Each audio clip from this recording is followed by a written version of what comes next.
मैं राजेंद्र जैन, प्रधान संपादक, छत्तीसगढ़ का पहरेदार, अखबार और वेब पोर्टल अंबिकापुर आपका स्वागत करता हूं। हमारे द्वारा अखबार और वेब पोर्टल के माध्यम से नंदाकला स्थित भजगावली अस्पताल द्वारा जो सड़क में अतिक्रमण किया गया है, अपनी बिल्डिंग बनाई गई है, उसके बारे में कई बार समाचार प्रकाशित किया गया और वेब पोर्टल के माध्यम से प्रसारित भी किया गया। इस मामले को सामाजिक कार्यकर्ता अभिनव पांडे जी ने कलेक्टर महोदय के समक्ष प्रस्तुत किया है और इसमें धरना भी दिया है नगर निगम में परसों ही।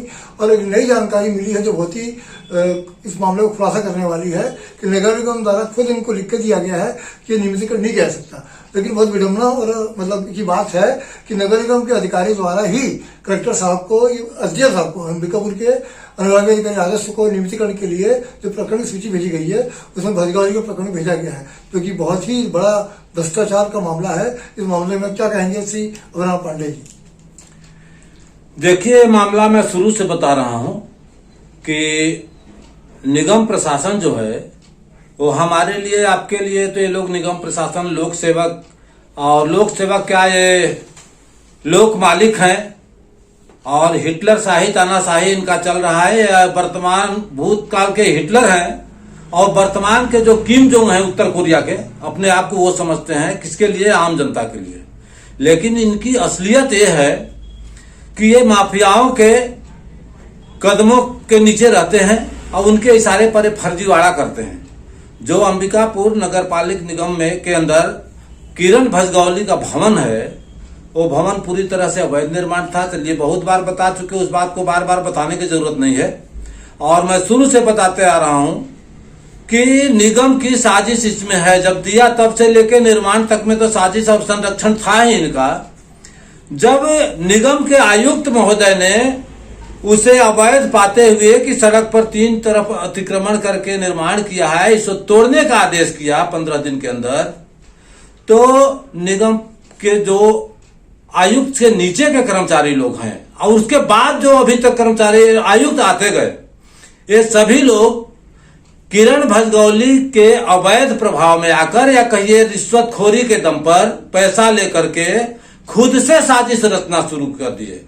अब सोचिए कितनी बड़ी विडंबना और शर्म की बात यह है कि जिस अधिकारी कर्मचारी को कोई भी साजिश का पर्दाफाश करना चाहिए, वो आदमी खुद षड्यंत्र कर रहा है और माफियाओं के इशारे पर कर रहा है, जिसका मैं खुलासा ये कर रहा हूं कि मैं लगातार बता रहा हूं कि उसने आवेदन नहीं दिया।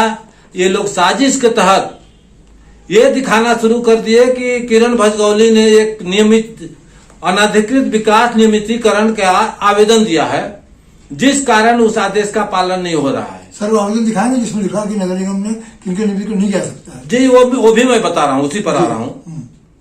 लेकिन ये लोग साजिश के तहत एक आवेदन ले लिए, उसको ढाल बनाया कि चूंकि आदेश तो है लेकिन नियमितीकरण का आवेदन आया है, इसलिए हम लोग अभी तक नहीं तोड़ पाए हैं। और पुनः ये लोग अपना जो जांच प्रतिवेदन दिए, खुद से तैयार किए, उसमें ये लोग देखिए कि ये बनाए हैं चौथा वाला, हाँ, कि नियमितीकरण का नियम होता है। नियम में 2022 नियमितीकरण अधिनियम हुआ है कि जो भी अवैध निर्माण किया गया है, जो नियमितीकरण करने योग्य है, उसे नियमितीकरण किया जा सकता है, तोड़ना जरूरी नहीं है।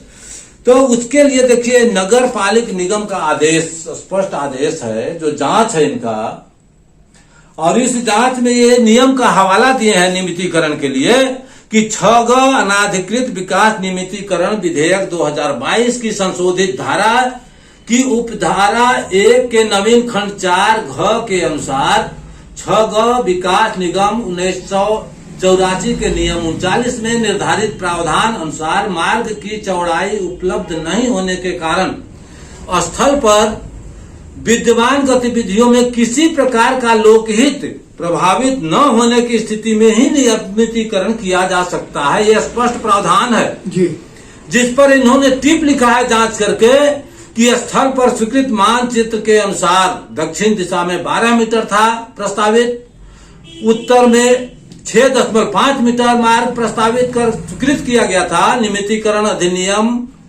2022 के संबंध में प्राप्त दिशा निर्देश अनुसार ऐसा निर्माण जो परिभाषित भवन रेखा को प्रभावित करता हो या मार्ग रेखा के भीतर स्थित हो ऐसे भवनों का नियमितीकरण नहीं किए जाने का प्रावधान। क्लियर लिखा है नहीं अब इसके बाद साफ ये भी लिख रहे हैं कि उक्त प्रकरण में या यानी भजगौली के प्रकरण में भवन मार्ग रेखा के भीतर निर्मित है, भवन के तीनों ओर प्रस्तावित मार्ग क्षेत्र में भवन निर्माण कर लिया गया है जो नियमितीकरण योग्य नहीं है, स्पष्ट रूप से ही लिख दिए। जी जी। सर्वप्रथम तो ये आवेदन जो साजिश के तहत ये लोग लड़के, इनको साजिश के तहत उसका नियमितीकरण का आवेदन नहीं लेना था, जो साजिश का एक हिस्सा है।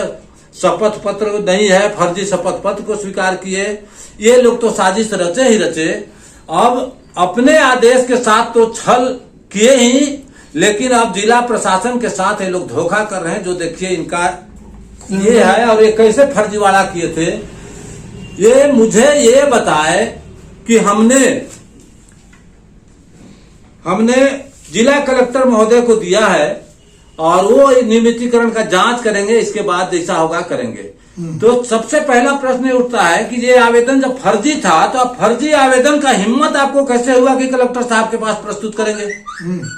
लेकिन इनकी हिम्मत को दाद देना पड़ेगा भ्रष्ट लोगों का कि अपने आयुक्त का तो आदेश का किए ही अवहेलना, और कलेक्टर महोदय को भी इन्होंने गुमराह करने का कितना बड़ा हिम्मत और आपराधिक कृत्य किया है। और ये कलेक्टर महोदय को नहीं अनुमोदित कराया गया है। अनुमोदित देखिए हर विभाग जाता है कलेक्टर महोदय के पास, पूरे वो तो जिला के होते हैं, जो भी जाता है आवेदन उसमें अनुमोदित करा के दे दिया जाता है। ये देखिए लिखा गया है अनुविभागीय अधिकारी राजस्व अंबिकापुर जिला सरगुजा 1/7/2025 को इन्होंने दिया है जी। इसमें विषय इनका है 6 अनाधिकृत विकास नियमितीकरण प्रकरणों की जांच के संबंध में। और जो प्रकरण है इसमें देखिए कोई भी आदमी आवेदन कहीं भी देता है किसी भी शासकीय कार्यालय में, उसका आवक क्रमांक होता है, दिनांक होता है, किस दिनांक को आया, और खसरा नंबर, ये सब जो था इसमें उल्लेखित किया गया है। लेकिन वास्तव में देखिए ये लोग दिए हैं जो इसके साथ तो 37 प्रकरण का ये लोग दिए थे एसडीएम महोदय को।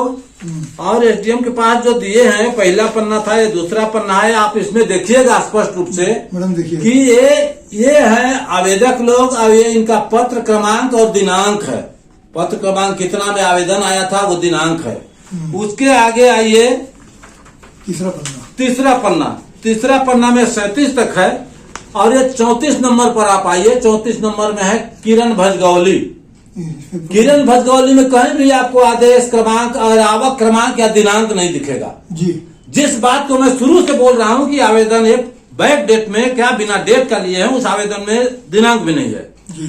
तो ये फर्जी के तहत, फर्जीवाड़ा के तहत जो आदेश लिए हैं उस आदेश के तहत दे दिए हैं। और अभी जो मैं ये अधिनियम दिखाया जो जिसमें ये लोग खुद लिखे हैं कि नहीं किया जा सकता है, नियम है, प्रावधान है, ये कागज भी ये लोग छुपा देंगे, वहां नहीं देंगे। और इनकी साजिश अब ये है कि एसडीएम महोदय के पास दे दिए, बोलेंगे कि एसडीएम साहब तो कर दिए। एसडीएम का तो नाम नहीं लेते हैं, नाम लेते हैं सीधे कलेक्टर साहब के पास है। हमने कलेक्टर साहब को जब ये बोले तो कलेक्टर साहब को भी एक आवेदन दिया कि आपके पास ये लोग साजिश के तहत जो योजनाबद्ध साजिश रचे थे और उसके तहत जो आवेदन तैयार किए हैं तो उसके खिलाफ एफआईआर इनके खिलाफ दर्ज कराइए, क्योंकि वो आवेदन इनका सही नहीं है और आपके पास से गुमराह करने के लिए डाले हैं। देखिए हमको बताए थे 30 तारीख को ही दिए हैं। मैं ये देखिए दिया था कलेक्टर महोदय को 7 तारीख को, 7 जुलाई को। और जब मैं 7 जुलाई को दिया तो कलेक्टर महोदय तत्काल उसमें मैं ये सब आवेदन और उनका अधिनियम का वो डाला हूँ कि इसके तहत नहीं करने लायक है और जानबूझ करके गुमराह करने के लिए दिया गया है, क्योंकि मुझे मालूम है कि फर्जीवाड़ा करने वाले बहुत सारे तथ्य को छुपा के देंगे सिर्फ अपना स्वार्थ पूर्ति के लिए। तो कलेक्टर साहब फिर मुझे कलेक्टर साहब के पास से आया 21/7/2025 को, जिसमें आयुक्त को ही मेरा आवेदन को वापस किए हैं और लिखे हैं कि एन पांडे द्वारा दिया गया था। संदर्भित विषयांतर्गत लेख है कि आवेदक के द्वारा कलेक्टर महोदय जिला सरगुजा को संबोधित आवेदन पत्र दिनांक 7/11/2025 मूलतः आवश्यक कार्यवाही हेतु आपकी ओर से प्रेषित है।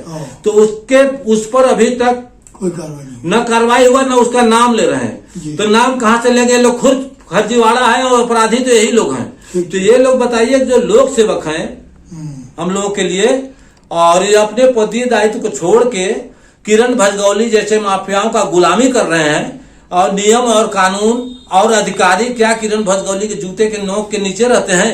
नहीं कि सर, क्या कर रहे हैं? स्थिति ये है आज की डेट में कि प्रकरण अब चला गया नहीं, ये प्रकरण मैं लोगों को इसलिए बताया, मैं अनुविभागीय अधिकारी जो एसडीएम साहब है उनसे उनसे भी मिल के मैं बता दिया। मेरे को मालूम है तथ्य छुपाए हैं जी कि उनके आवेदन में कोई आवेदन ही गलत है, जो आपके पास प्रस्तुत करने लायक नहीं था, आप लोगों के साथ छल कर रहे हैं वो लोग। तो उसके आधार पर उनके संज्ञान में लाया हूं, मैं कलेक्टर साहब को दे दिया था जी।